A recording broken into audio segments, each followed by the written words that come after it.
Dr. Thunder. This is Two Dads React, and we've got a breaking story, and this is about uh, the Steven Crowder contract controversy. The Steven Crowder contract controversy. Of course, as usual, we will uh, we'll go back and forth a bit about uh, some other topics interspersed in the show. We are reacting to a variety of videos, but the main attraction tonight will be the Steven Crowder contract controversy. Let's go.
What's happening, man?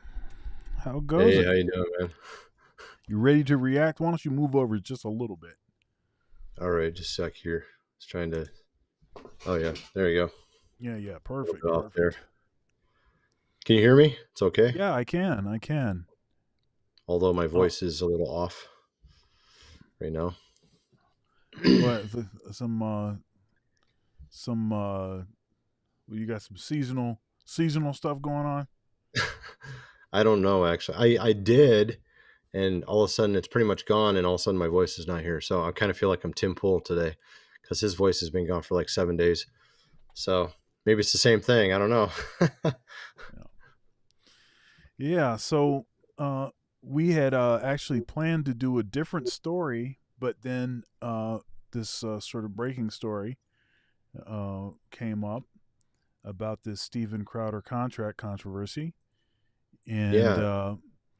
so we'll do the usual, our usual go back and forth between some different topics and things, but we'll try to center around this controversy. I've got some footage, and you have some footage, and of course we'll talk on a variety of topics, but that will be the main attraction. So, folks, please like, share, comment, subscribe, become a channel member where you'll get access to all archived videos. Support Black Male Media, support independent media, and super chats enabled. Super thanks for the replay gang, Cash App, Venmo, PayPal, Dr. Thunder Music, all one word. Spell out the word doctor if you'd like to support. This is our weekly show on Thursdays, usually around 10 p.m., 10:30, and somewhere in that range. And yeah, so let's go ahead and jump right into it. Let's see here. Video breakdown. Okay. So I'm going to start with this video. All right. And this video is it's kind of a strange video, actually.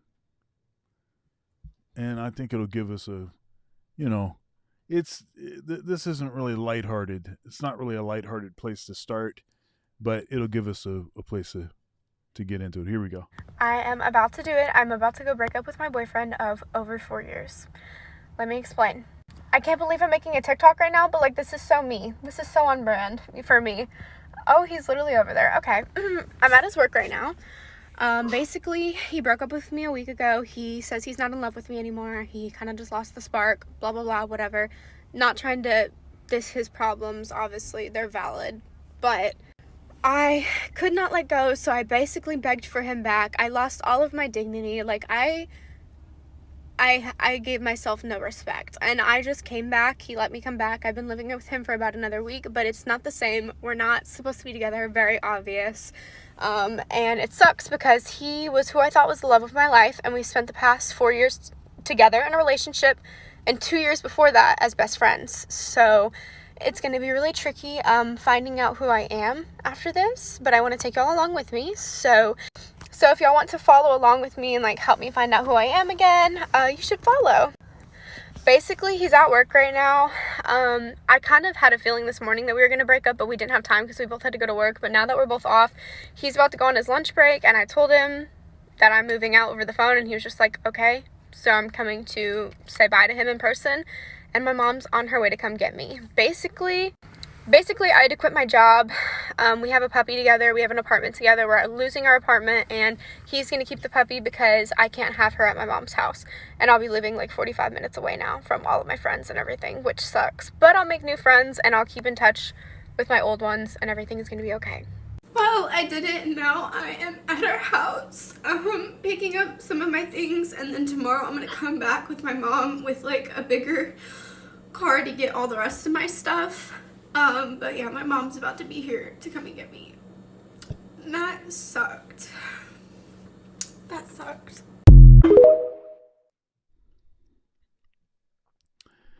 So there's a billion things that can be said about this. First of all, why the heck would you video a breakup and put it on TikTok? That's the first question. I don't know, man. That's the first obvious question. Seems like drama to me. I mean, she just wants attention. Yeah. How old is she? Like 20 or something? Or yeah, she's probably 22, 23. She's probably somewhere in. Well, she might be. Yeah, she's got to be in that kind of range. I hope she's not that much older than that in doing this kind of thing. Yeah, it's usually girls trying to figure themselves out in the 20 age range. Don't know what they are still, don't know who they are, all that kind of stuff. So, I don't know. Doesn't seem like a healthy way to do it. But notice this. So notice something, because she says towards the beginning that he broke up with her, but yeah, she begged her way back in. Oh yeah. Okay. Doesn't make sense. Right. So then now she's making a big deal when she breaks up with him. So it's like, it's almost like a save face sort of scenario. Like, I can't have you be the one that breaks up with me, so I'm going to beg you until you take me back, then I can break up with you. Oh, okay, yeah. I guess that could be that. Yeah. Who knows? That sounds about right, though. I don't understand women, and I'm already 47, so can't help you guys on that one, really. Yeah. So I quit after a while, you know. yeah. It's pretty crazy. I just don't get it. But a couple other things about this. So going up to his job, that's a bad play. Flag on the field there. Yeah. The whole I have an issue with anyone that makes a video where they are crying in the video. They edit the video, cut the video, see themselves crying on the video, publish the video. Yeah. That I've seen seems to. doctors do that. I mean, I've seen doctors do that too, and I'm like, how can you do that? You know, I just had a patient die, and they're like crying and stuff. They're putting on TikTok. Really, just doesn't even make sense. You know? yeah, it just doesn't Weird. seem the right timing, the right place Yeah. for that. All right, so that's the first thing. Let me do one more, and then we'll jump into the Steven Crowder business. All right, Let's that's see cool. here.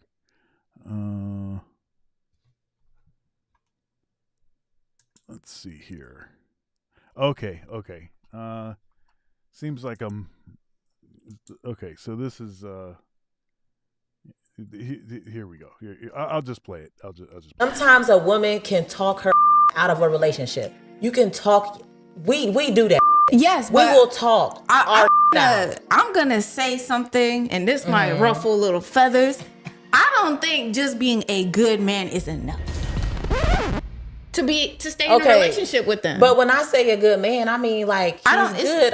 That means all around. That means himself, spiritually, mentally, physically. That's great. Healthily, like he's a good man. That doesn't mean that he's the man for you. And Right. maybe when you're going through these motions of getting to know him, you're realizing, okay, he's a great person, but honestly, I don't fuck with his humor. Like, he could be funny, but and he's that's not funny to me. And that's why a lot of modern women are getting 40 with 4 cats and no man, because Maybe that's what he's they a like. he's a good man, but because he's not funny, I'm in between a you battle gotta right now. throw that out. That's pretty funny, man. I was thinking to myself, we need more older women talking, not these younger ones. Everyone wants to listen to the younger ones because they look pretty or something, but they don't seem to have a lot of wisdom usually. The one has a little bit of wisdom, though, it seems like. So, what do you think?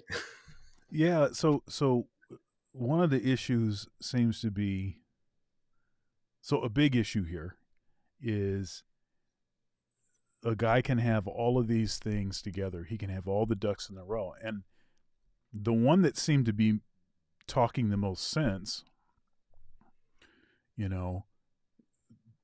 she actually, even in her list of things, was presenting a list of things that very few guys ever in the existence, Jesus almost couldn't, pass that test.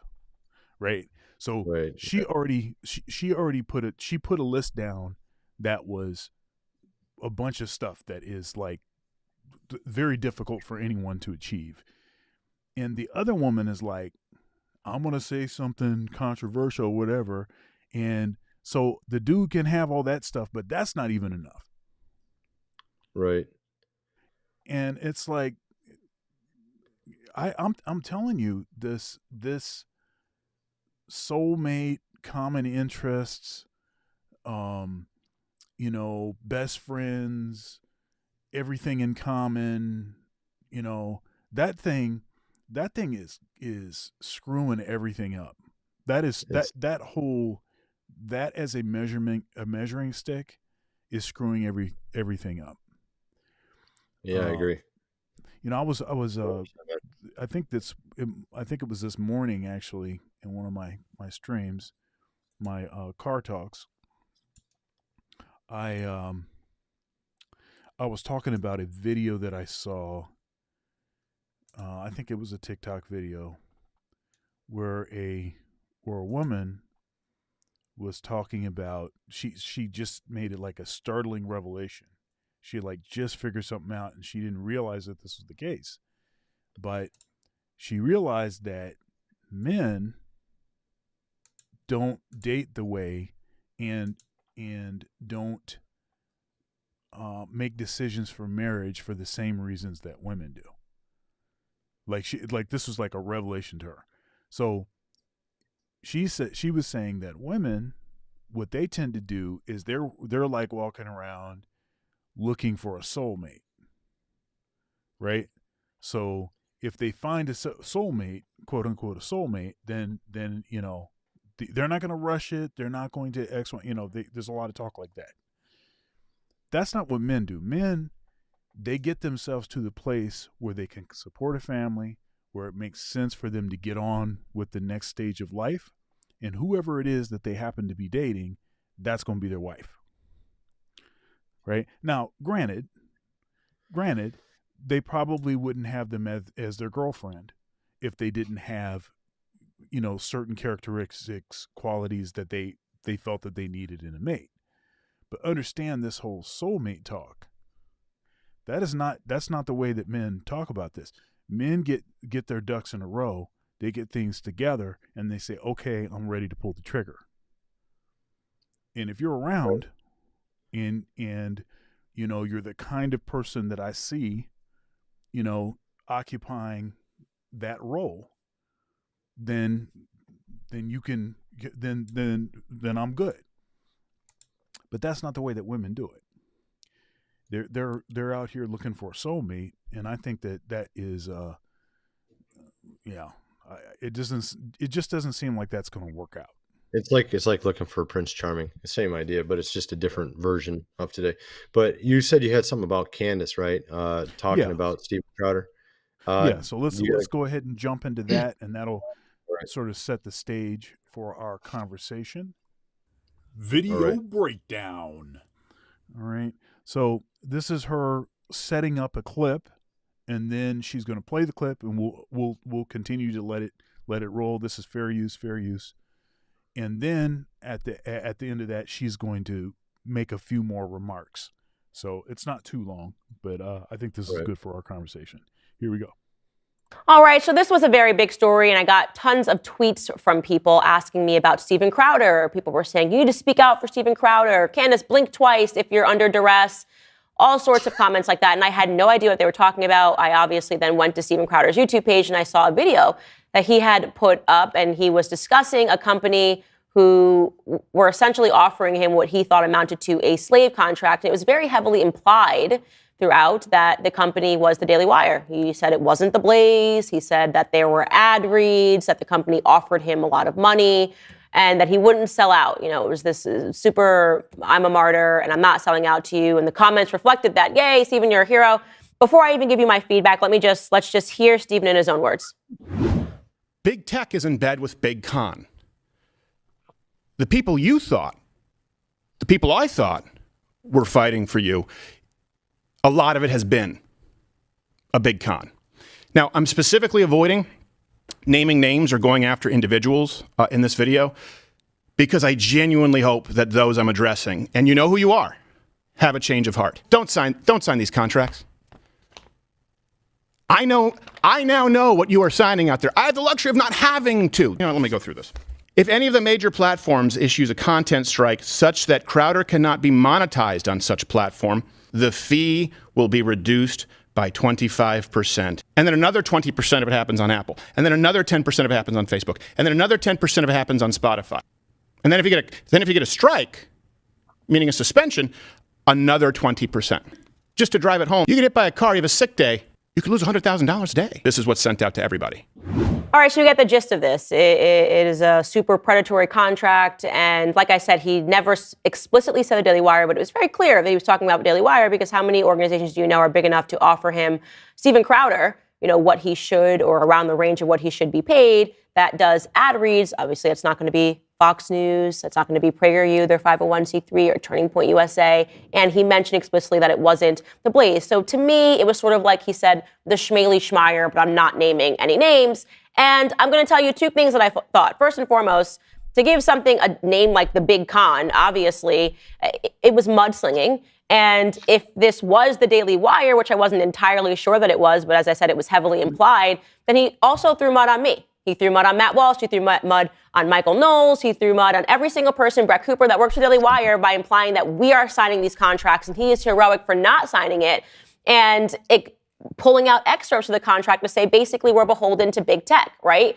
And I don't like that. If you want to rev up your engine and fire up your big truck, don't get mud on my car, right? That's my thing. If you want to go to war, keep me out of it. At least say this was a contract that was offered to me. He kind of makes this plea. And again, people were just on board with it. But I will also be honest that I was a bit disturbed. Like I said, heavy accusations that this is how the contracts are being handled. This would mean and imply that I was working for an organization that is not acting in the capacity of how I would like them to act, right? Or acting in good faith toward the talent. And it felt predatory. So the first thing that I did was I reached out to executives here and was like, what is this? Are you guys going to respond to this? I want to know whether or not you're actually treating people poorly behind the scenes, because it matters to me. It's always mattered to me, okay? You can speak to any organization that's ever worked with me. I have a very good reputation. I maintain friendships with everybody. I do. I don't personally know Steven Crowder. To be honest, the first time I ever had any correspondence with him, he was a bit of a dick to me. You can bleep that out, whatever. But he offered me online to come on the show. I said yes. And an hour later, he lied and said that I canceled, and I never did. And then he corrected it and said, we got confused. And I just thought that's pretty crappy that you publicly tweeted. At the time, I think he had more followers than me, that I canceled on your show, and I never did. But anyways, I never met him in person. And I think he's tremendously talented. And I laughed all the way through his election night coverage. So I didn't really have a horse in this race, and I wanted the Daily Wire to respond to it. I said, you have to respond to this. This makes us all look guilty. People are now thinking I signed a contract with this, like I sold my soul to the devil. This is the implication here. So Jeremy Boring, the co-CEO of Daily Wire, did in fact. You wanna weigh in? Yeah. She's got a little bit more to say, but yeah, go ahead. She's saying a lot of stuff, and I wanted to comment on like multiple things already. Sure. Go She ahead. seems very. One of the things I keep noticing from both sides is they say, "Oh, we love this person," but and then they say something bad, and I see that like on both sides. It's just kind of funny. Yeah, I love to watch their content, but he's pretty much a DICK. It's kind of funny how they say that. She seems very tribal and emotional about it. I think I understand what she's saying about the scheduling issue. There's another guy named Anomaly that had some sort of scheduling issue with Tim Pool, and Anomaly was complaining over and over about it. And Tim Pool at least acknowledged it later. He didn't even realize what was going on. Maybe Steven Crowder didn't know what was going on, because it's not just Steven Crowder. There's like multiple people working there. But I mean, honestly, she acted as if it was very much directed at her, but I don't really feel that's the case. But I mean, it just seems like everybody's getting emotional over nothing. You know what I mean? Like, I think Steven Crowder's making a little point, and I think just both sides are making a bigger deal out of it than, I don't know, man. It just seems like they're making a big deal out of nothing. Kind of at this point. At first, it sounds like it's a big deal, and then you listen to both sides, you're like, it's not that big of a deal. It's a little bit of a deal, because I feel like, Crowder's making a big point about strikes. Like, if you lose your monetization, why should you be penalized by your publisher or whoever you're working with? Because why would that matter? I mean, I guess it matters because, it doesn't matter in the case of Steven Crowder, because he's not even monetized anyways. So why would that matter? And then if you get a strike, why would that hurt the publisher? What would hurt the publisher is when you're not making content. I can understand that. But getting a strike, how does that affect them? It doesn't affect them whatsoever. Not being monetized already, it obviously doesn't affect them yet either. So those type of things in the contract seem kind of like a slap in the face. And it also kind of like seems like contradictory, because they're actually playing ball with big tech. because big tech, they'll give you a strike. They might take away your monetization. Why should that affect other deals? He's still doing their ad reads. He's still doing all the other stuff they tell him to do. I don't know how they're losing any money if he gets a strike or if he's demonetized. I literally don't see how they lose any money. But at the same time, I think Steven Crowder's making it sort of a bigger deal than it is. That's kind of how I look at it. But what do you think? Yeah, I did, all of this stuff that you said. I would have said similar. I agree. Candace is usually pretty balanced, and now when I say balanced, I mean sorry about my voice, folks. Yeah, she does have a tendency to get sort of agitated. Like sometimes she sounds agitated and she starts talking really fast, but she can get away with that because she's very articulate.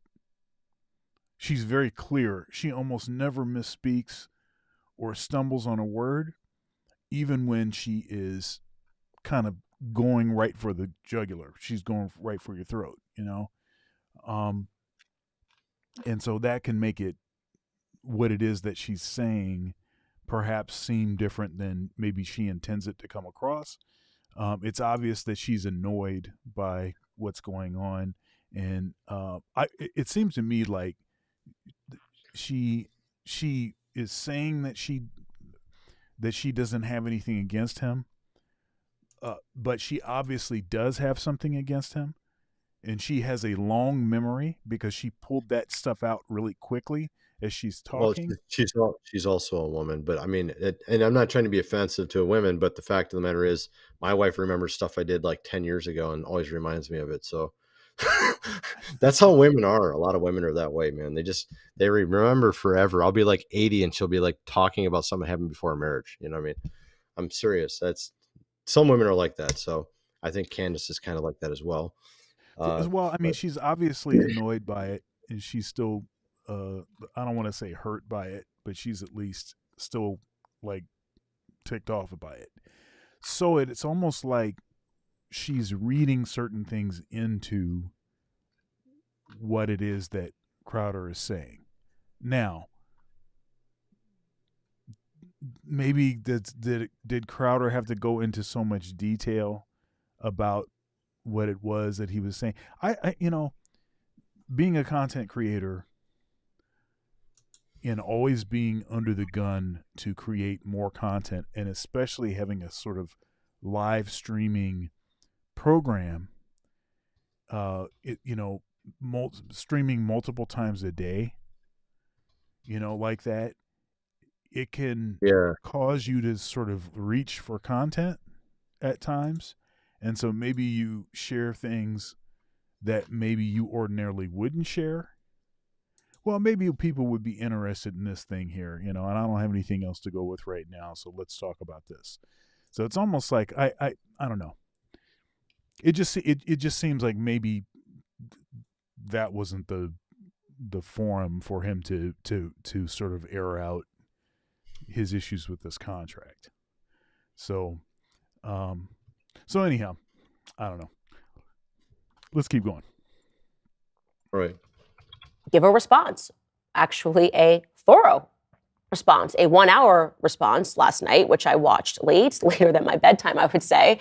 And he went through the contract that they offered Steven line by line. Again, it was an hour long, so I absolutely cannot play it right now. It would cover the entire show, but you should take the time and you should watch it because he adds clarity and he expands. He goes through the entire contract. There could not have been more transparency. He goes through the entire contract that was offered, and it allows people to actually discern what really went down. And what really went down, according to Jeremy, and I'm very interested to see what Steven's response is that Steven became a free agent.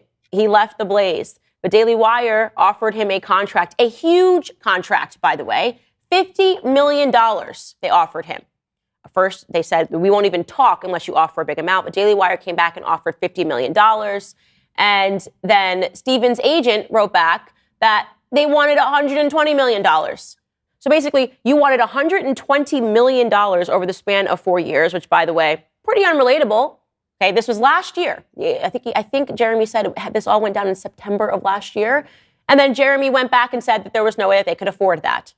Months passed, and I don't know, Steven Crowder, new year, new me, popped up in January and was like, actually, it's new year, it's new me, and F you, Daily Wire. I'm not okay with the fact that you even offered me this contract in the first place. By the way, it was a term sheet, not a contract, okay?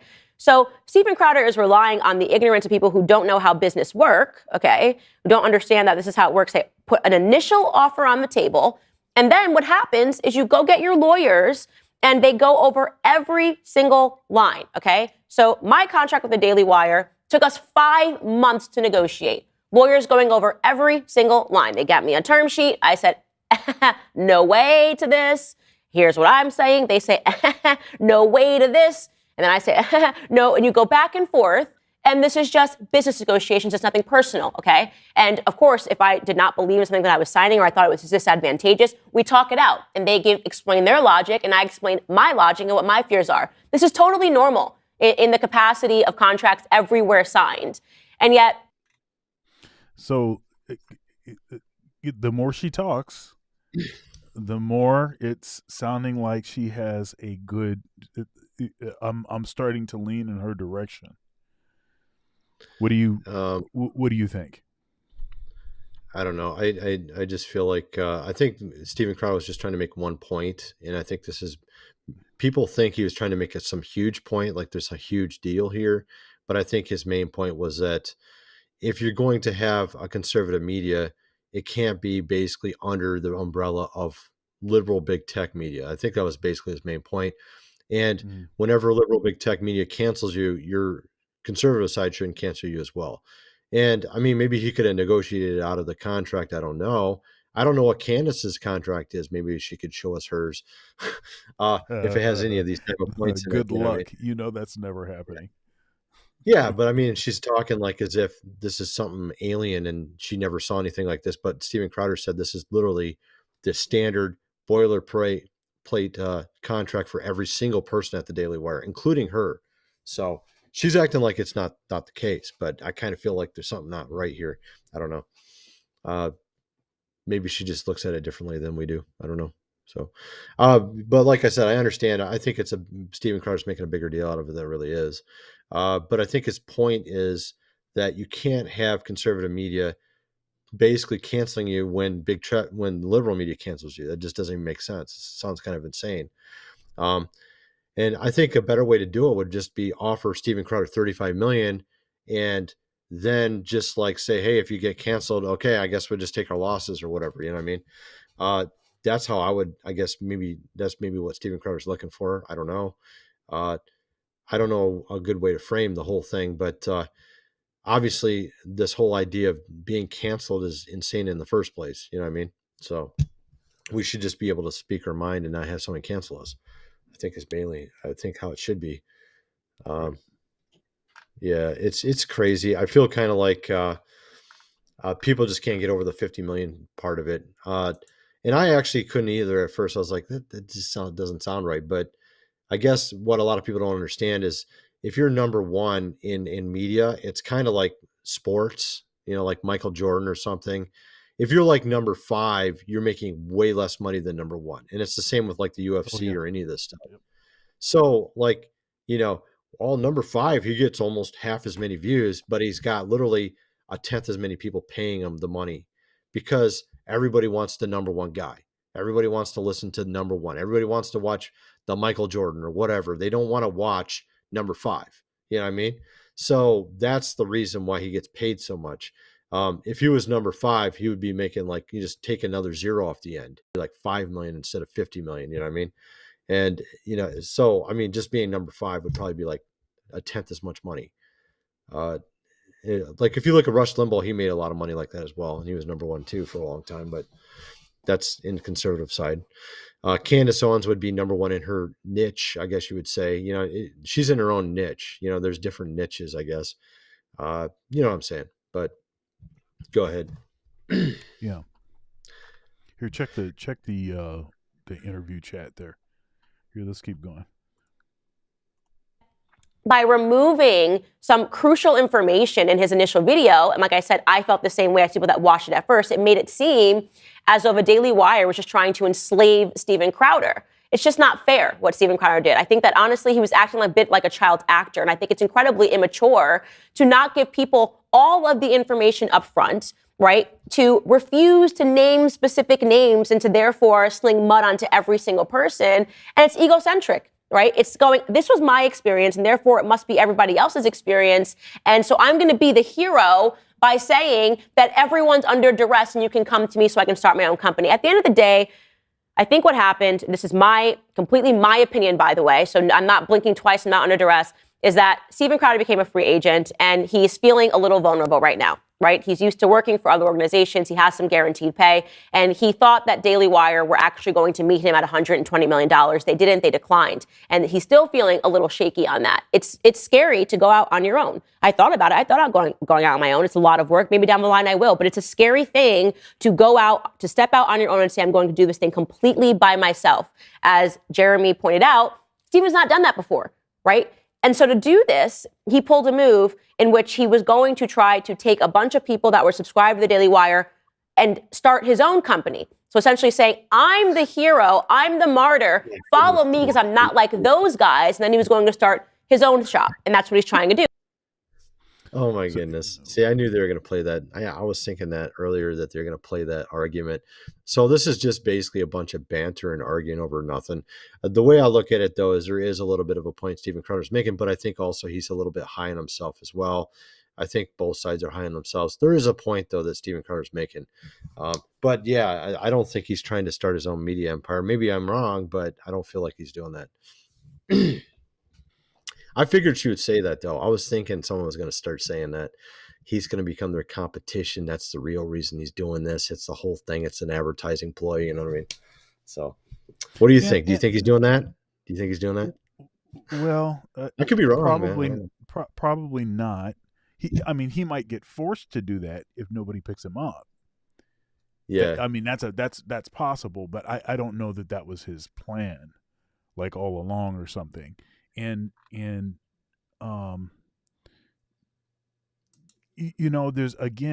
there's this whole daily content thing where if you're under the gun to create daily content and revenue for podcasters, for folks like Candace, for Steven Crowder and the like, it's just as much say flashy stuff because people will click on that and there's more views, more ad revenue. If we think that they're not playing that game, then we're wrong. They're playing that game just like everyone else is playing that game. So even when she says this statement about she thinks that he's going to start this new empire and all this kind of stuff, that's what it is. Part of that, I wonder how much of that she actually believes, honestly, because she's very smart. Yeah. What was I going to say? I was going to say something. Honestly, I'm thinking to myself that this just seems like it's going to not end well as well. What do you think? I don't feel like it's going to end well. No, I don't. I don't think it'll end well. I think what's likely to happen is, so you almost wonder if, lawyers could get involved, with some of the kinds of stuff that's getting thrown around. Well, I'll remember what I was going to say now. I'm sorry about my voice. I don't know what's going on with my voice, but you're fine. You sound all right. It's like I got something stuck in there, and I can't get it out. But I was thinking about the fact that Steven Crowder was with the Blaze for, what was it, like 4 years or whatever, and he didn't seem to have a problem signing that contract. So I feel like there was something wrong with this contract enough to get his attention. I mean, it's not like he's never signed a contract. He just got out of one. So it's not like this is some new thing he's never done before. It's not like he's completely been independent this entire time. Maybe it's because he felt like they were too in line with big tech. That was maybe the main thing. sort of like they would punish him when they punished him, kind of thing. And maybe the Blaze didn't do that at all. Maybe they were like, we aren't going to do that. We're just going to take a risk. We know that you could potentially get a strike. We know you potentially could get demonetized. We'll just keep that out of the contract. Whatever contract the Blaze did, obviously he had no problem with. So I'm thinking to myself, whatever the Blaze did, maybe Steven Crowder can make explain himself as to what the difference was between the two contracts. But yeah, I do think he didn't do the right thing by not disclosing the amount up front. Because I mean, when I saw $100,000 off a day, I'm like, I'm not thinking he's going to make 50 million. I was thinking like maybe 5 million, not 50 million. You know, so 100,000 a day sounded really ridiculous to me. But that probably is what everybody thought. But then when you hear that he's going to make 50 million, you're like, oh, 100,000, that's not that much to 50 million, you know? So I feel like both sides are not fully being honest, and they're both like saying, oh, but we love these guys, but you know, they're a scumbag, by the way, but we love to watch their content. Right. That's basically the feeling I get from it. Candace Owens, I watched the entire live stream, but I totally hate his guts. You know, that's basically what she's saying. It doesn't make sense. Yeah. I wouldn't watch this. I wouldn't watch his live stream. I wouldn't watch it if I hated him or I thought that. Yeah, it's like the you know, Doesn't the make things sense. that he's super talented and X, Y, and Z and like this. It's it's interesting. It's like you say those kind of things because you're trying to qualify yourself as being balanced and fair. Right. So you're providing the counterbalance so that when you say some wild stuff, now it seems like, well, but they did say that they were talented and stuff. So she was very emotional. Being fair. Yeah. She was being very emotional off the bat, and you could tell right off the bat she was going to be completely against him because of the sarcasm she was using. Now I'm sarcastic when I talk on YouTube, but I'm usually sarcastic against things that everybody hates, you know, like the fact of inflation and stuff like that. I make very sarcastic jokes about inflation and our wonderful prez that we have currently and stuff like that. But when you're talking about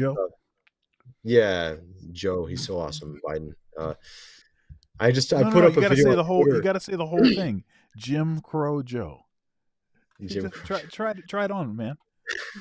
Did you see this video of him at a black church? You won't say it. What's up, man? You don't want to say that. Jim Crow Joe. Did you see him at a church? Did you see this video? I'm going to show you this video. Okay. Let's go on over to you. Check this out, man. This is hilarious. He's at a black church. I don't know if I can make this bigger. Maybe if I click in here, maybe it'll get bigger. It didn't get bigger, did it? There's probably a little thing in the bottom right corner of the window of the actual video window. There it is. Too big? Is it too big or no? I can't see. No, that's good. That's good. You can see there. It looks like he's at a black church. He says that he grew up in a black church or something like that in the tweet. He's known for lying all the time. Look at his face. He thinks they're singing to him. He thinks they're singing to him, man. Just look at his face. Oh my goodness. You see what I'm saying? Just watch this. Look at his face.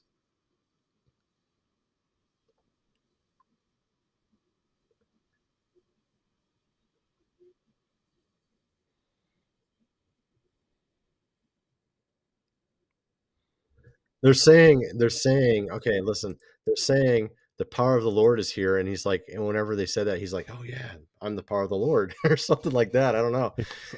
Just look on his face. He always looks like he's looking for praise and stuff. It's just really pathetic. But he says he grew up in a black church. He said many lies in the past. He said he was a what was it? He said he was a fireman. He said a bunch of stuff, just like makes up stuff as he goes. But I just thought it was kind of funny, that video. At any rate, what else do I got to show you? Actually, we were going to talk about, what were we going to talk about? We were going to talk about also what's going on with banks. I mentioned that before earlier to you. Mm-hmm. Okay, let's see if I can get that going here. So apparently Bank of America, and this is interesting. This is interesting because what happened was Bank of America lost lots of customers' money for some reason. And what's interesting is that the World, of course, Economic Forum came out saying that the next thing we're going to be looking forward to is hackers, power outages, things going wrong with, potentially banks, stuff like this. And all of a sudden, of recent, we start seeing a lot of that happening all of a sudden. We have banks losing people's money. And I was watching Tim Pool, and he was talking about the fact that he went to the bank once. I think it was him or his friend went to the bank, and it was a branch that was going to close in a week. Okay.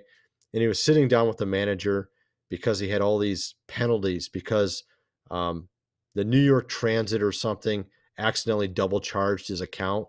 He had like $30 in there, and he only spent 20, but they double charged, so it was like 40. And then he ended up having like negative $200 in fees or something ridiculous like that. And somehow he ended up negative $400 in his bank account. And he's like talking to this manager, and the manager's like turns the monitor to him, and he takes his cursor, puts it on the negative, and deletes it. And he says, "Does that look better?" He's like, "Yeah." So he just put $400 in his account, like from negative to positive. And what Tim Pool was saying is, you think there's money in the bank, but actually all it is it's a text file. It's a data file with a number on it. It says you have $50 in the bank, or 500 or 5,000 or 50,000 in the bank. And all they have to do is literally click on the text file and add a zero, and you got 500,000 in the bank. That's literally what your bank account is. And so when you see these new accounts all of a sudden mysteriously losing money, it's that easy for them to change it. I mean, a hacker could get in there and just add zeros or take away zeros or whatever they want to your account, and it will be gone. It will be missing. It's not like it went somewhere. It's not like your money went somewhere. It just was deleted. You see what I'm getting at? Yeah. So, and then there's people that had dreams about this, like even a year ago, that there'll be like in the near future, something to the effect of a lot of people losing their money because of these bail-ins that they actually made into law. They made laws saying if these banks start to go under, they can take money from your account. This is what they did in China recently, by the way. And this actually happened to millions of people in China, millions. Of course, they got 1 billion plus people in China, but millions of people this happened to. They lost all their money, all of it. The bank went bankrupt and took all their money and gave them stock in the bank.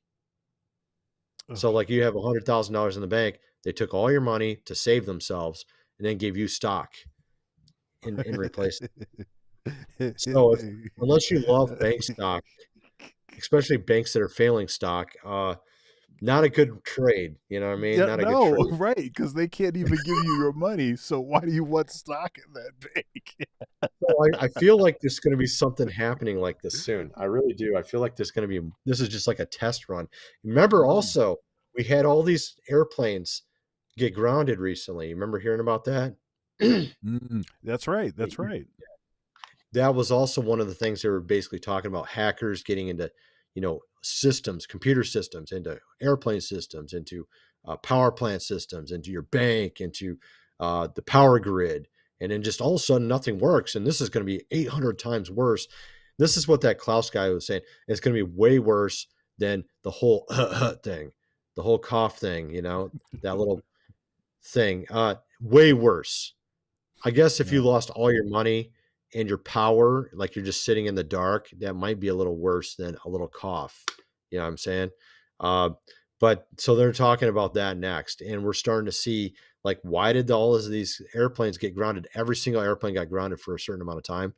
Why did we recently have all these power substations get hacked near where China is at? China's actually training for 2 years in Vancouver, Canada. They're military.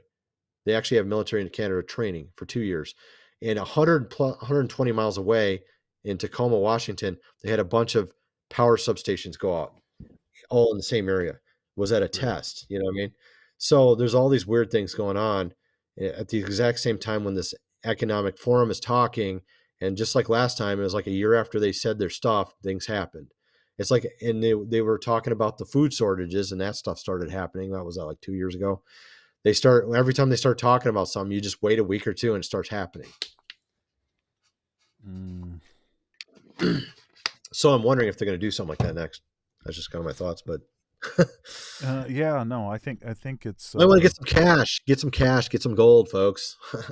Yeah, that's what. Well, that's what it's up. That's what I was thinking about. I mean, Yeah, get some you cash out of know, the bank, dude.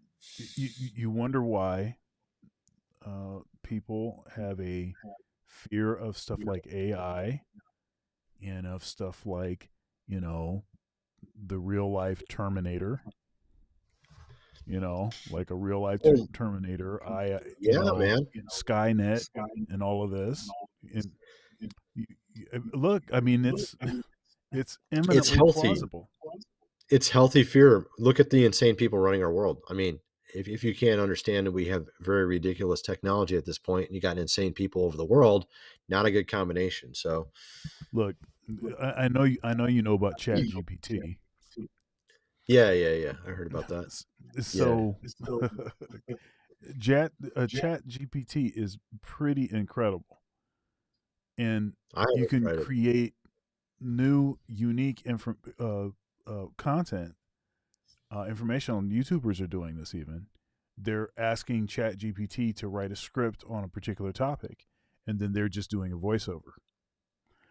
And the thing is that it's scouring the internet, so it's not plagiarized because it's saying it in a way that hasn't been said because it knows what's been said. And even it and now you have AI actually writing music.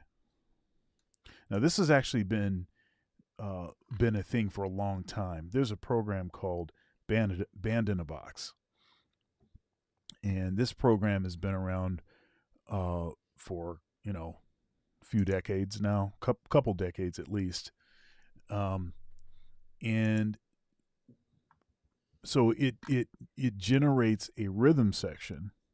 You basically give it chord symbols, like in music, like chord symbols, and it knows what the chords mean, so it understands theory, and it generates in real time a dynamic rhythm section that will be different each time. Okay, so that's something it's done for a long time. It also does this thing where it can improvise, and they have algorithms set up so that it can improvise sounding like a particular artist.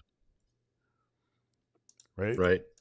So and so then when you take that to the next step, I mean, there's just, and this is stuff that's been happening for a long time, and that's like low grade kind of stuff. Chat GPT has sort of taken any of that kind of stuff and really cranked that stuff up. It's virtually impossible to tell the difference between something that's generated by a real person and Chat GPT. I mean, you can't tell the difference. There's no way that you'd be able to tell the difference. So it's Yeah, I've seen a little bit of that. pretty I crazy. saw a little bit of that. Yeah, it looks pretty crazy. I was just trying to look around at some stuff. I mean, are you on Twitter? Do you actually have a Twitter? Yeah. I didn't even know. Oh, okay. I didn't even know if you did or not. I just Yeah, started doing stuff on Twitter. Yeah, Dr. Thunder CO. Is it all one All word? one word. Spell out the word doctor. Dr. Thunder CO. CO? Yeah, like Dr. Thunder Convo, but Dr. Thunder CO. Did I spell it right? I don't see it. No. Spell out the word doctor. Dr. Thunder. Oh, CO. doctor. Okay, gotcha. Okay. All right. There you go. Yep, Okay. there I am. All right, cool, man. Yeah, I didn't know. I didn't even know if you had a channel on there or not. I just started getting on there myself. I'm trying to figure out how to grow Twitter. I don't even know how to do it yet. I got some followers already because of telling everybody to go over there, but I don't know how to get anybody over there otherwise. So I got like 4,000 some followers, but I don't even know how to grow it over there. You know what I mean? Yeah, I don't even really try to grow it over there. I'm live streaming over there right now. This stream is actually live over there right now. Huh. So You I know do what? that. Hmm? How do you do that with OBS?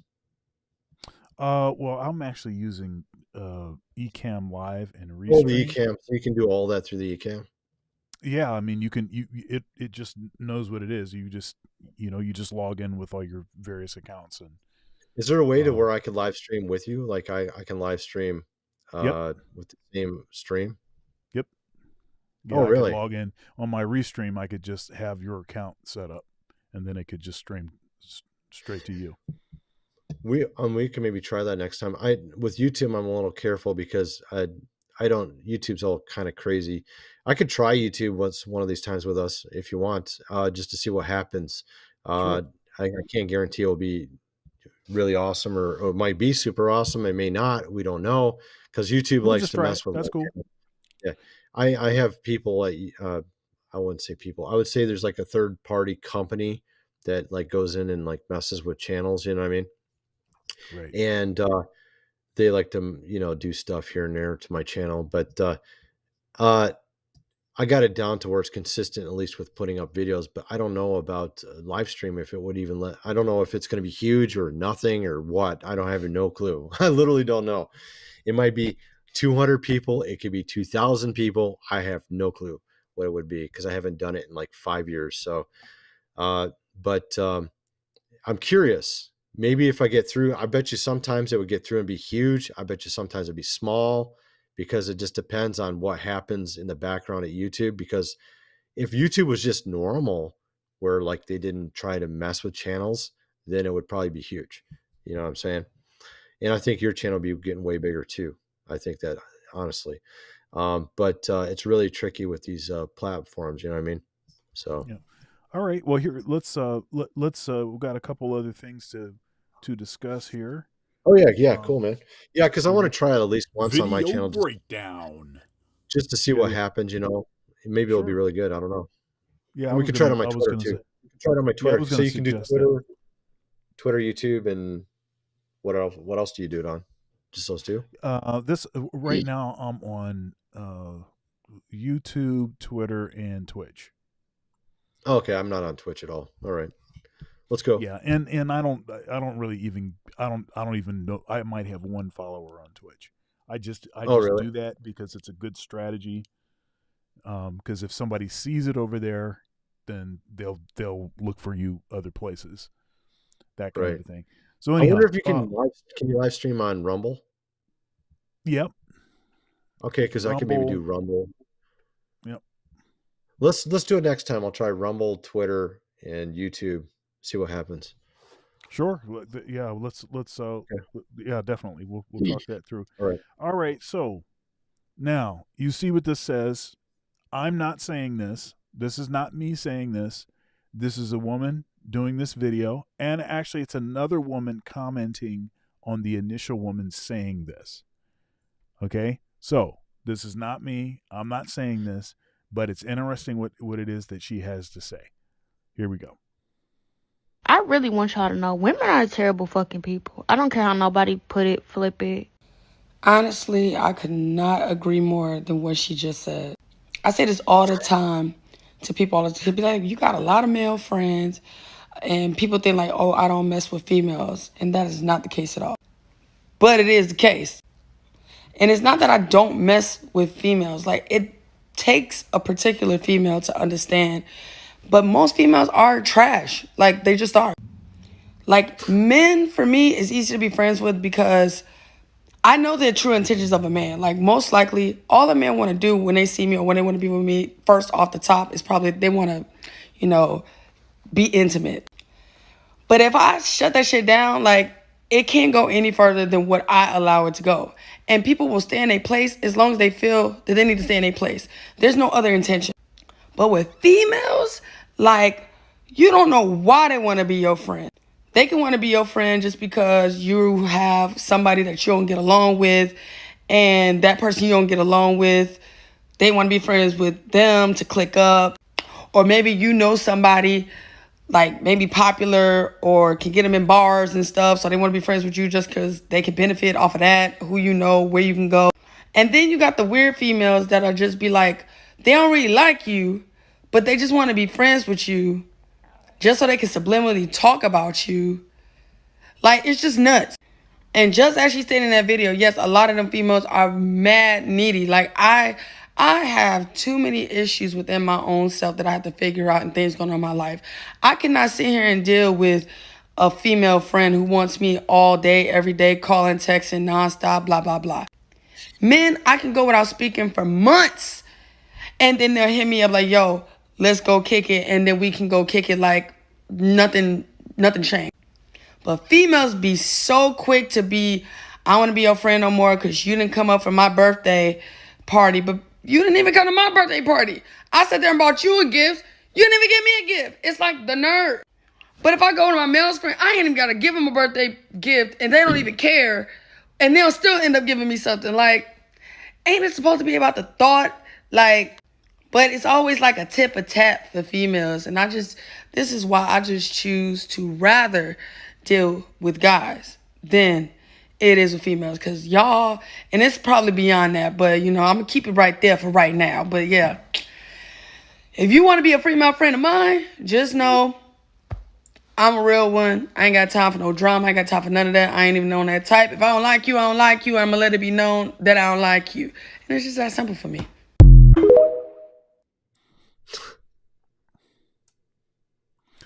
Okay. So what do you think? I kind of understand what you're saying. Like you and I, for example, we didn't exactly talk a ton. We were like best friends in high school, right? But like we're still good friends even if we don't talk for months. You know what I mean? It doesn't mean anything. But if it's a woman, apparently it does. And I haven't been to your birthday party in a million years, so you know what I mean? Right. Yeah. I don't even like birthday parties anymore. I'm so old, I don't even care. But yeah, so I mean, I kind of understand what she's saying. I think, but I don't I just thought it was kind of funny how what was the first thing she said? That women are bad or something? I can't remember exactly how she worded it. Well, the first woman said that women are like terrible people. That's basically what she was saying. But, Well, I mean, that's not me. I'm not saying that. That's what she said. Really. That's what I wouldn't say. Not all women are terrible, obviously. No. No, that's not true. But I mean, yeah, some women are, and there's obviously bad men too. But yeah, go ahead. So this is the thing. If the measuring stick is the kind of stuff that she's talking about, I think that it's easy to make just the observation, the general observation that sure, there are guys that are like that, but there are way more women that are like that. I think that's a fair assessment. It's in a lot of it just has to do with men are just not really social like that. I mean, we're social to an extent, but we're not really social like that. And so a lot of that stuff that she was talking about is sort of social dynamic stuff, and that's sort of expecting people to, spend time with you all the time and respond to every message that you send to them, and all of that kind of stuff. That's just not the kind of stuff that most men even care about. Certainly not that they're going to try to hold you accountable for something that they didn't even do, and it's some social stuff. Like guys don't have time for that. I mean, that's just not the kind of stuff. Now we have our issues. We do stuff that's funky too. However, on that side of the pendulum or on that side of the spectrum, there's not a lot of guys. Now she said one thing that I'm going to kind of call a little cap on, and that is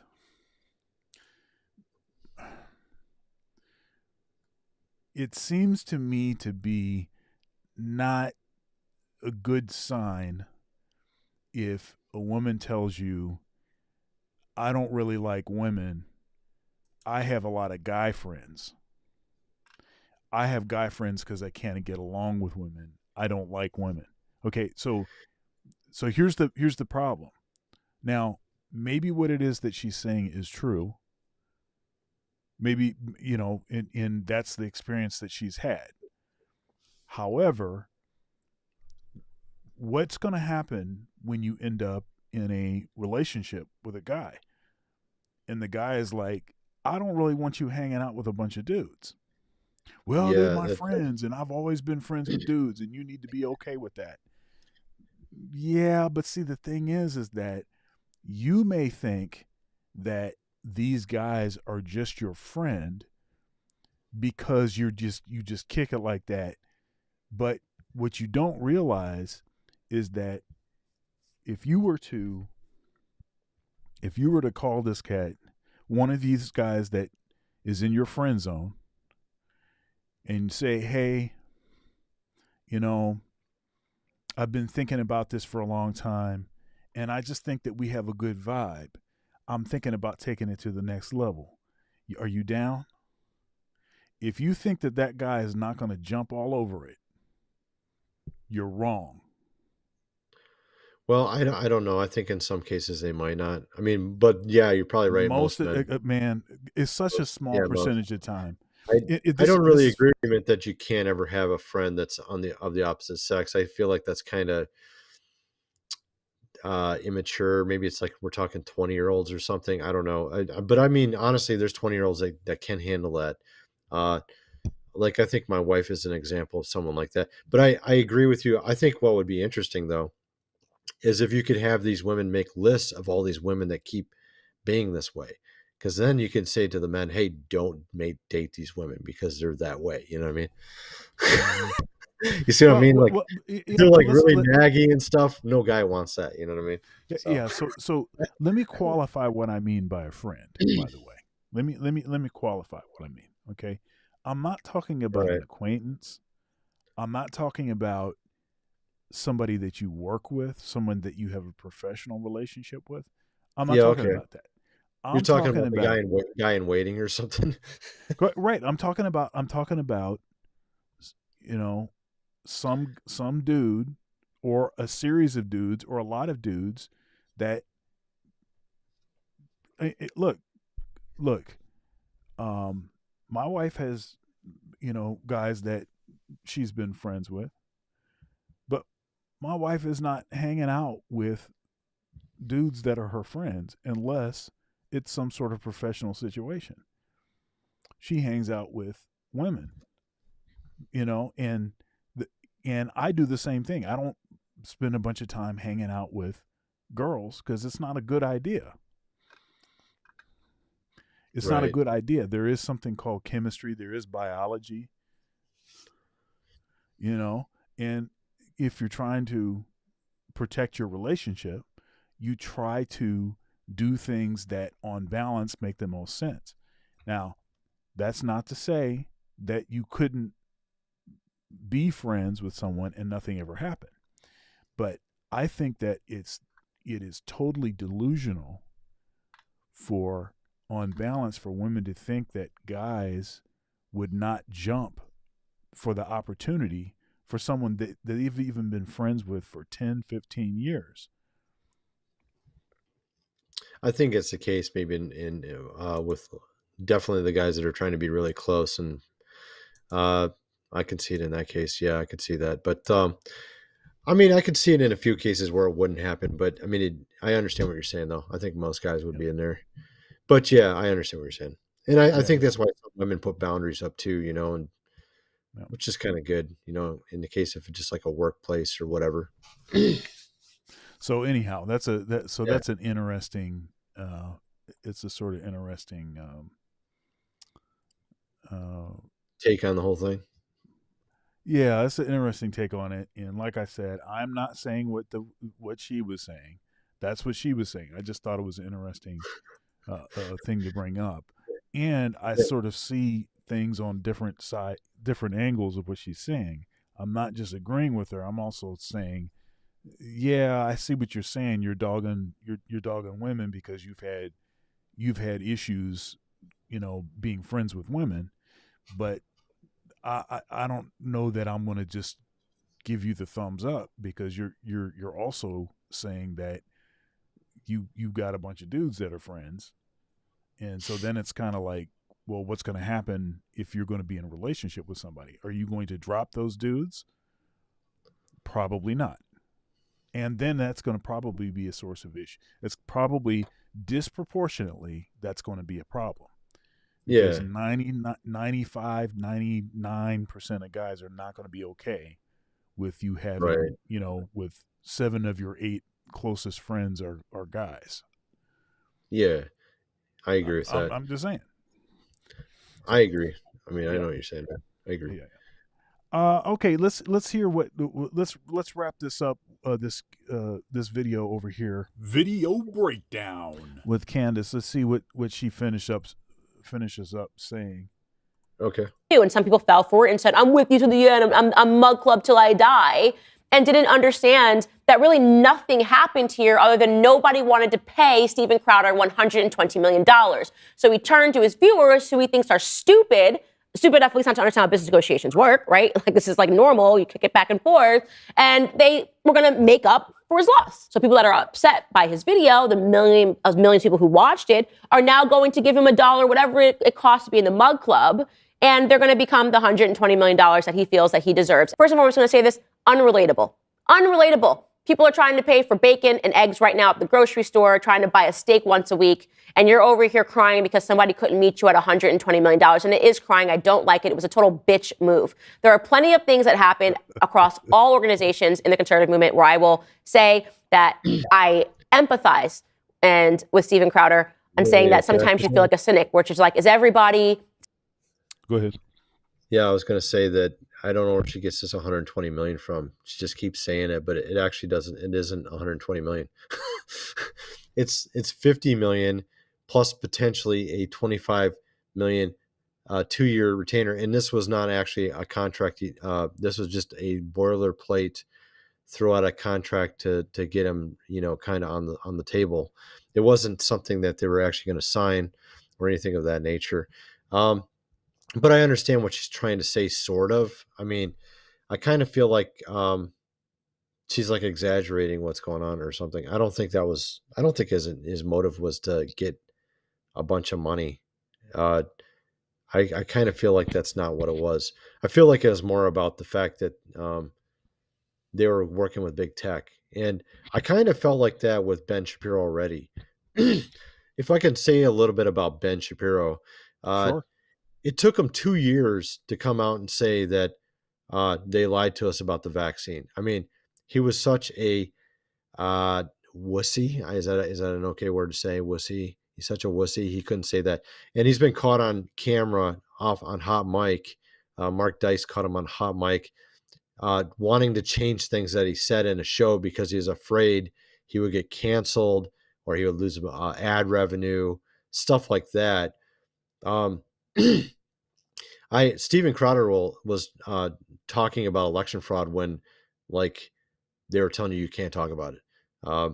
He clearly doesn't give a crap. I mean, if he really cared about money, why would he let his channel get demonetized? If anybody really cared about money, it would be the Daily Wire, which are fully monetized and have no issues whatsoever. So I kind of feel like the money issue is not really what Steven Crowder was going after. I feel more like along the lines of the future of the conservative movement is what he was going after. He's trying to protect them from being canceled via conservatives themselves, going along with the whole cancellation. You know what I mean? That's kind of what I feel like. I feel like she's just making it all about money. I don't think it was about money. And I don't think he's going to get 120 million from his own Mug Club. From what I understand, he has 300,000 subscribers. He gets paid like $70 a year. That is not even remotely close to 120 million. And just getting a couple of them to sign up that didn't sign up is not going to make it that much higher. That's $21 million, not $120 million. So if he even got it up another couple million, I'd be surprised. Maybe he got it to 25 million now instead of 21 million. I don't really think that was like replacing the 120 million she keeps talking about. I don't think it would even replace 50 million. And I'm a businessman. I've been in business for 20 years. I have 2 companies. I'm not no millionaire like these guys that are talking. I'm a thousandaire. I'm not a millionaire. Thousandaire. Are you a millionaire? That's where it starts, though. That's where it starts. I'm a thousandaire, man. and soon here, the thousandaire is not going to mean anything with Biden's awesome inflation. But yeah. Selling out. Are people doing this? People doing that? There are a lot of things that Daily Wire has done that I disagree with. There's a lot of things that Turning Point has done that I disagree with. There are things perhaps that PragerU has done that I disagree with. I have worked with all of these companies, right? But to do a total bitch move and go out to the public rather than trying to resolve these things and these slight differences behind the scenes, and to make it seem like you're the hero and you're the true one and you keep it authentic when something really nothing happened other than you didn't like an initial term sheet. And all you had to do was tell them that and tell them what you didn't like and go back and forth with lawyers like everybody else. I think it's crappy. I think Steven is a little egocentric. He probably will do better on his own. I don't think he knows how to plan a team. And by the way, the last thing I'm going to say, because I'm going on Tim Pool tonight, so I'm going to say it anyways later, is that I'm pretty sure, wasn't it Steven Crowder who also screwed over somebody he used to work with? Was it not Gay Jared? Because he had him tied up in a contract. Wasn't that Steven Crowder who did that? So is he supposed to be the moral high bar? Are we not supposed to call him out for that? Here's the thing. Steven, why don't you release Not Gay Jared from his NDA and allow him to talk about how he felt he was treated by you? Because I know that at the Blaze, everyone says that you're actually not that nice. You treat people poorly, but you bring in so much revenue that everybody just has to take it. So I don't like it. It stinks to high heaven. And I'm calling you out on that because I think it was crappy that you threw mud on me. Did it the first time via a tweet a long time ago. You're not doing it a second time. Total bitch move. Next. All right, guys. Yeah, I kind of like your attitude. Segment. Well, I like her attitude. I may not agree with everything she's saying, but maybe Steven Crowder ain't a nice guy. I mean, honestly, a lot of these guys at the top probably aren't the nicest people in the world to be around. Everyone just assumes they are. I don't think Tim Pool's probably the nicest person to be around. I don't think Steven Crowder's probably the nicest person around. And honestly, I probably don't think Candace is even the nicest person to be around. To be frank, I don't think probably any of them be worth. I mean, maybe they'll be worth hanging out with. Maybe I'm wrong, but I kind of feel like maybe, and then they'll play this clip later and never let me on their shows or something. But I kind of feel like they're not the nicest people in the world. That's just my opinion. But what do you think? Yeah, it's been my experience because I'm a musician and I played with a lot of big name artists over a long career, and disproportionately, the stars are jerks. Disproportionately, total jerks. Yeah, there are some good people. I mean, in my realm, there are some good people. I can point out, like, there are some people that have kind of big names that are actually really nice people. One is go ahead. What are you going to say though? No, I agree with that, and I would say even with big stars, there are some anomalies. And I can name some that were, really great to work with and that I had a good experience, but disproportionately they are jerks, divas, freaking, I'm sorry to say, but almost like lowlifes. Like they're just not very, Candace might be the nice. I'm thinking Candace might be the best of the three, but I could be wrong. I don't know. They're just not friendly or good people. I like Candace. I like kind of like Candace's personality because she just tells you how it is. This is how I am too. I just tell you how it is. I don't give a shit what you think. That's how I've always been, and I think you're a little bit like that too. So I kind of like her personality a little bit. But go ahead. Yeah. So that's disproportionately the experience that I've had with folks is that they're not very friendly, and you get to a certain level and you're playing the money game just like everyone else plays the money game at that level, and I think having a lot of power and money is very hard for people to stay down to earth. I think there's like an escape velocity that people get to, and it's just beyond that amount of fame. It's just like it's poison for the soul. I mean, it just human beings are not capable of handling it. They just can't handle it. One person like I'm in obviously a community that talks about strange things that happen. One of the nicest guys in my community was probably this guy here. I can show you. Just to give you an idea, scariest movie ever, KJ. If you could share a screen, I can show you. This guy, I've talked to him on the phone many times. I've actually talked to a lot of guys in my realm. Richie from Boston, A Call for an Uprising, just all these people that are people in my realm would know who I'm talking about. This guy's one of the nicest I've ever talked to. Just straight up the nicest guy I've ever talked to, pretty much. He's been the same consistent over the years. So there's people, that are pretty big, and he is pretty popular in my realm. He's got about 500,000 subscribers. He's just a really nice guy. I don't think he makes a bunch of money. Video breakdown. He doesn't make a bunch of money though, so maybe that's part of it too. I mean, honestly, he's had a lot of success though with his YouTube. But some people, it goes to their head, you know what I mean? And especially if you're in the million. So this is the last video that I've got for us, and this is a familiar topic that we've discussed on our show, which is child support, custody battles that men go through, the sort of unfairness of things, and a lot of guys, because of a just really bad experience with their own very bad experience with dating women from the West, they're getting their passports, right? And and the thing is that there's a lot of like vitriol, and there's a lot of like negative talk about guys that are exploring their options and trying to get the best situation for themselves, trying to shield themselves from stuff like, stuff like this, what this guy is going to describe in detail, trying to avoid that kind of stuff. And when you look at the divorce rates, because one thing they always say is, the detractors always say is, well, see, you go over there and they're just using you for your money, or you'll get married to them and they're going to take advantage of you, and all this kind of stuff. But when you look at the stats, we can talk. Let's talk about let's talk about Black community. So there's a 70% divorce rate in the Black community. 70%. Okay.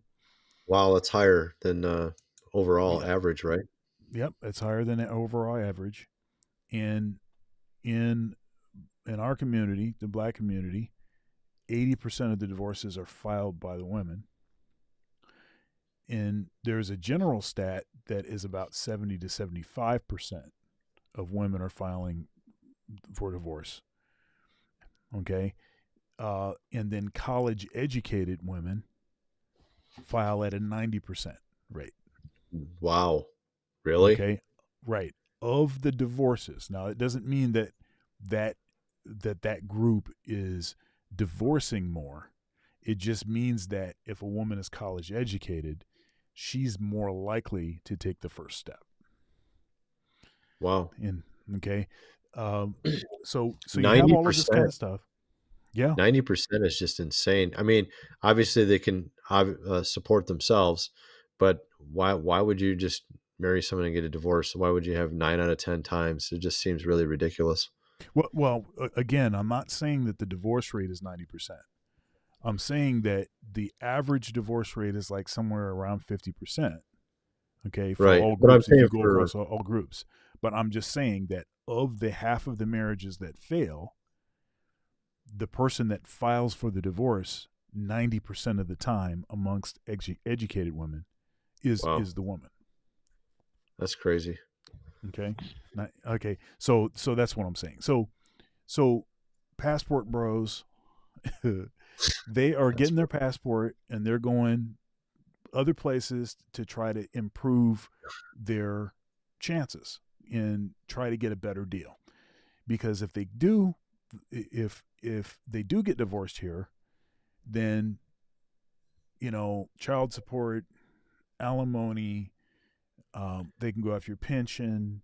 They get the house. You're sleeping in your car, or in a storage unit, or on a cot in your office at your work.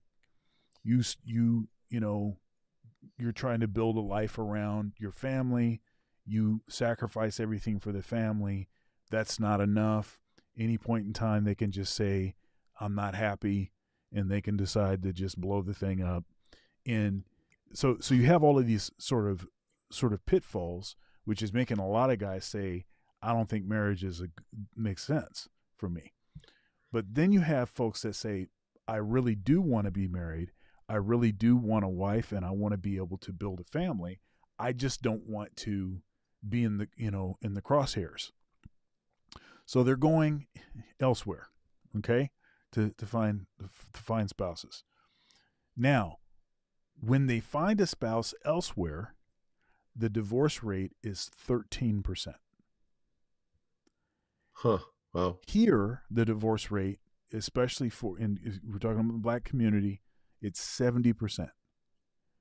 If you go abroad, it's 13%. Yeah, I saw some videos or YouTube videos about Black men going to the Philippines, and the Filipino P.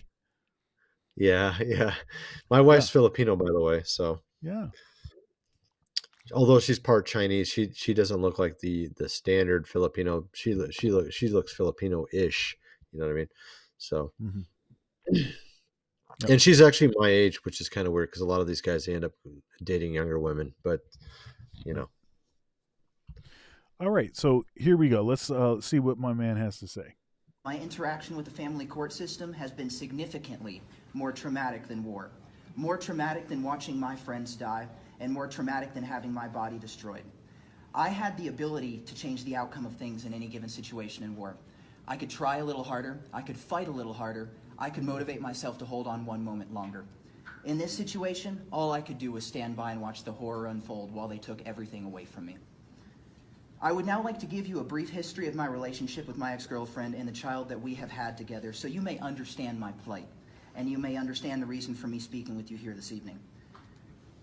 We were in a relationship for 2 years.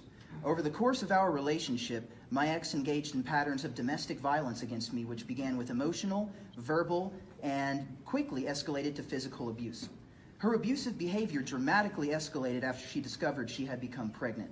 This new pattern of behavior climaxed with an arrest for a Class 3 assault against me, where she also endangered the life of our, at that time, unborn child by slamming the door into her stomach in a fit of rage.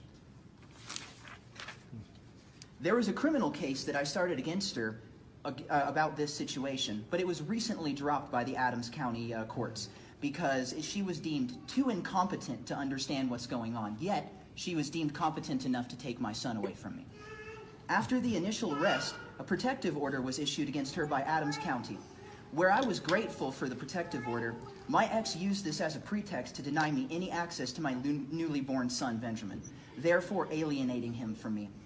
Despite this tactic, she violated the protective order on several occasions, coming to my house and telling me things like, I will teach your son Benjamin that you never loved him and that you never wanted anything to do with him.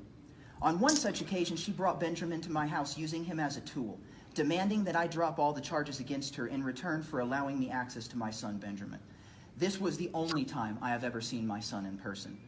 It is my understanding that people are usually arrested for violating said protective orders, but this never occurred with my ex, despite notifying authorities and providing video evidence of said incident.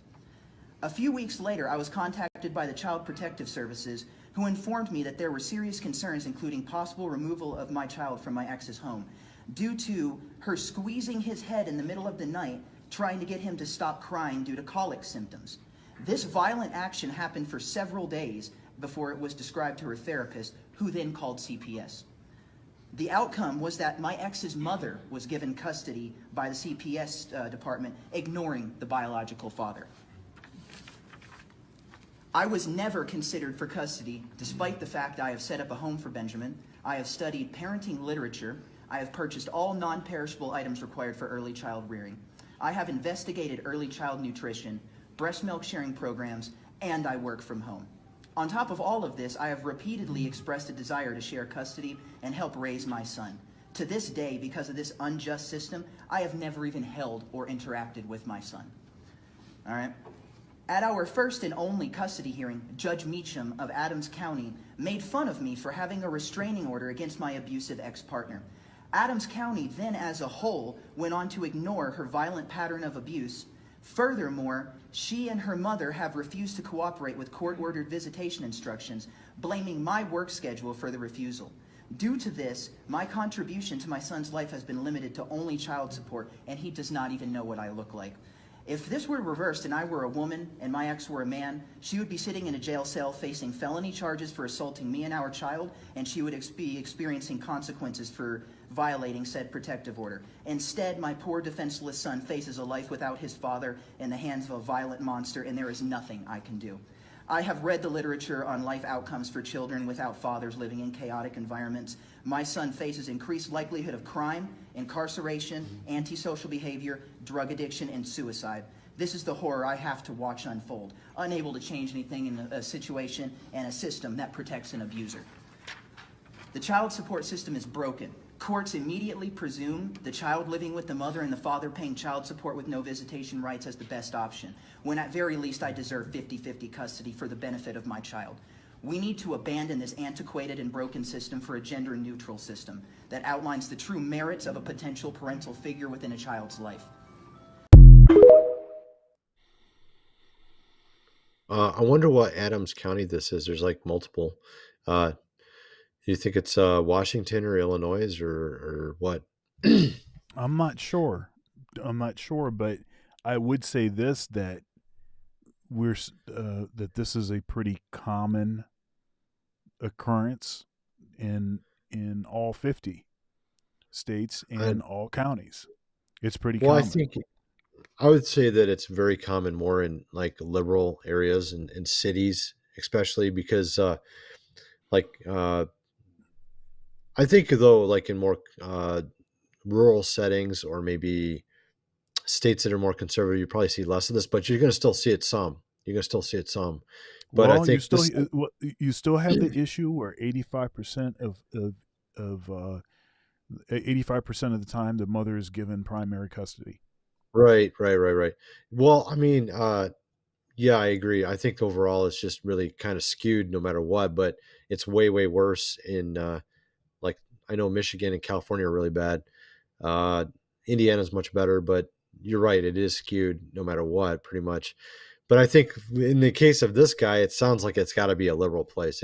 I don't think this is a normal conservative place. It sounds kind of really way crazy the way it's set up.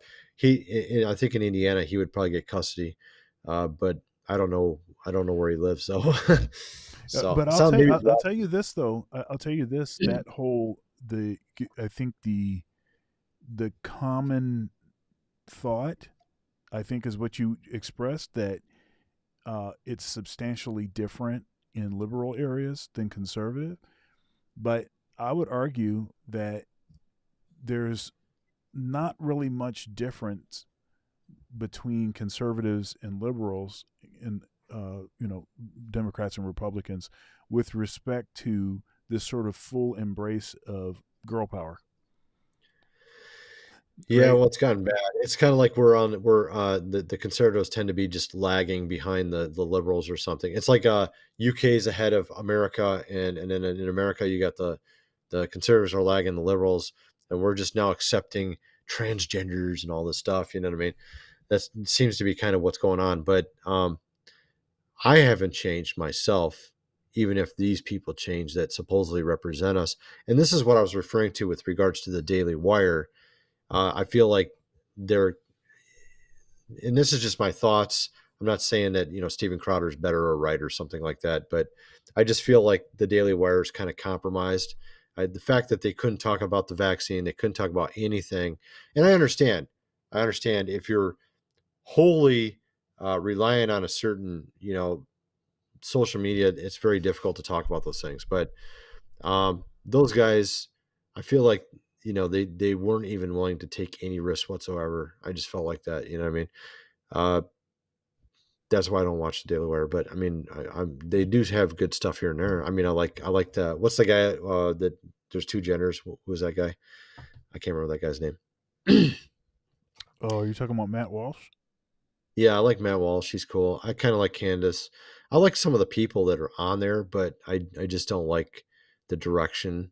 Like, I don't like Ben Shapiro's direction. I don't know. I Yeah, just you feel like know, and that's kind of a shame because now, so this is interesting because there's a lot that Ben Shapiro says that I agree with.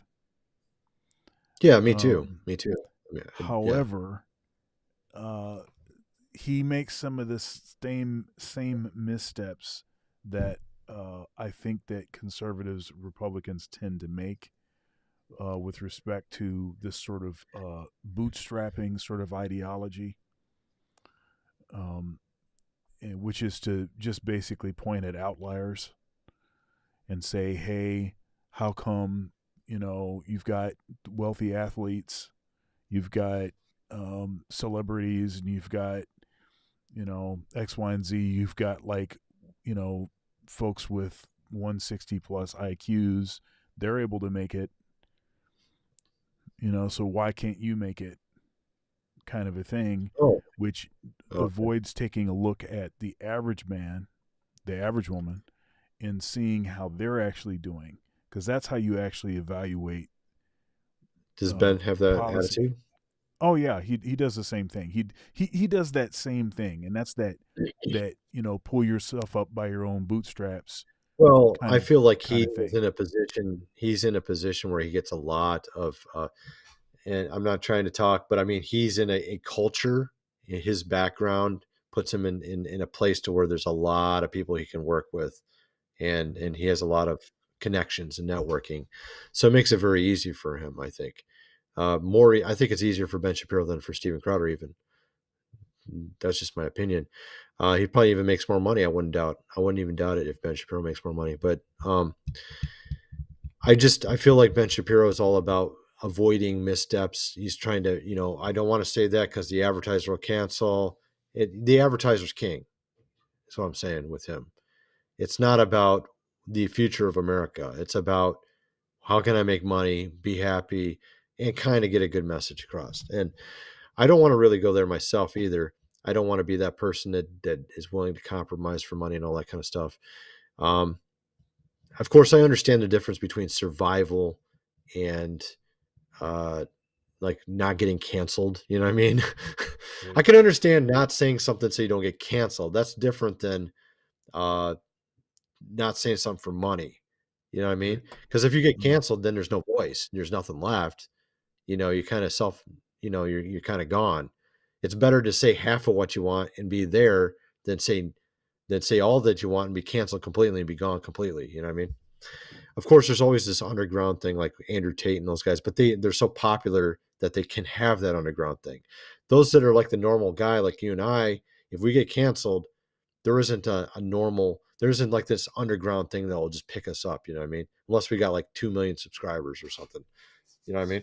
I mean, even me, I got 450,000. I think I couldn't get in with, some of these guys, even with 415,000. I think I have to have 1 million plus just for them to even look at me. You know what I mean? Well, if you get canceled, man, you're a thousandaire, a thousandaire subscriber. You're on your way, man. That's where it starts. I'm a thousandaire, man. Give me another 5 years, right? Maybe I'll get there. Yeah. I want to do a live stream where let's do it on my channel. I don't know what's going to happen. It may be 200, it may be 2,000 watching. Who knows? Just depends on what YouTube wants to do. YouTube's crazy. I don't understand how YouTube is these days. I would, I would even be down for us doing an alternating thing, because I think that might be the way. I do that with another content creator, and that seems to work out well. So the way that it works is so every other week we just basically alternate whose platform the show's on, and then the other one will put links on their community tab if it's on the other one's channel. And so that will have the tendency of, sort of sharing the communities as it were. And The video might not stay up very long though. That's the only thing on my channel. If we get lucky and they actually leave it alone, then I'll leave it up. It'll be fine. I don't have a problem after, as long as it's fine after the first day or two and they don't touch it, which is like one of the times, if that. Yeah, but that's actually not a problem. Here's why it's not a problem. So what I do is like before you, if there's an issue before you delete you can throw it on your channel too if you want. I just upload it to my channel, and then so then it'd have a second life there. So yeah, that's cool. Yeah. It's just unfortunate, but I'm hoping next year, because they do yearly reviews of channels. I'm hoping to like put me in a higher category to where they just leave me alone completely. Like a lot of channels that you watch are not the ones at the top. They're not touched usually. They're left alone. A lot of channels, they can just slap up a video every 2 hours and they get 50,000 views. If I do it, like I'll get lucky, I'll get a 50,000 view video, and then I'll get like, you know what I mean? It's like I have to be very careful. I have to like plan it all out. I got to do it just right. I can't just like slap up videos and everything goes fine like those other guys do. Unfortunately, I wish it was the case. I wish it could just do that. But, that's how I used to be back in 2018, 2019. I could do that back then. I was getting like millions of views all the time. I had 1 month, I got 20 million views. That was my best month ever, I think. But they saw what I was doing and they saw how many views I was getting. They didn't like what I was doing, apparently. I didn't like something. Next thing you know, I went from like super high views to nothing.